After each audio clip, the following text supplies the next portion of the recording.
جی السلام علیکم معزز سامعین، آج ایک مشہور ناول سفالگر کے ساتھ آپ کی خدمت میں حاضر ہیں۔ سفالگر بشریٰ سعید کا ایک کافی مشہور ناول ہے۔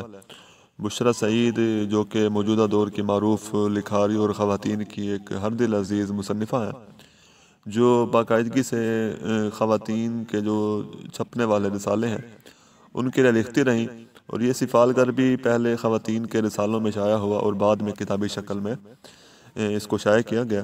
سفالگر ایک طویل ناول ضرور ہے، مگر اس ناول نے بے پناہ مقبولیت حاصل کی، اور اسی وجہ سے یہ اردو کا یادگار ناول قرار دیا جا سکتا ہے۔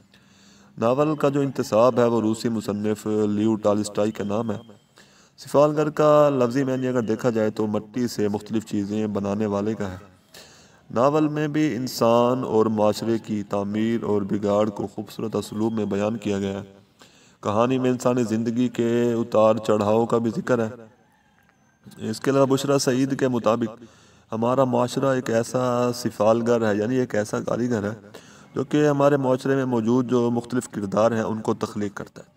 یہ کردار کبھی تو مجسم شیطان کے روپ میں سامنے آتے ہیں، اور کبھی یہ جو کردار ہوتے ہیں یہ فرشتہ صفت کردار ہوتے ہیں، اور ان سفالگروں میں ہمارے والدین یا ہمارے اساتذہ بھی ہو سکتے ہیں۔ یعنی بشریٰ سعید کہتی ہیں کہ ہمارا معاشرہ ہی ہے جو کہ ہمیں اچھا یا برا بناتا ہے۔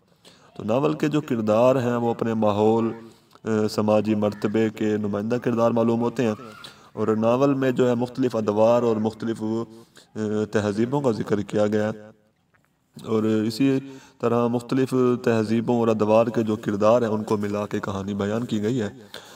اس کے علاوہ مصنفہ نے مختلف تہذیبوں، ادواروں، تہذیبی، تاریخی، ثقافتی اور معاشی لحاظ سے جو ہے منظر کشی کی ہے، اور کتاب کے جو مکالمے ہیں وہ بڑے جاندار، پرتاثیر اور مربوط ہیں۔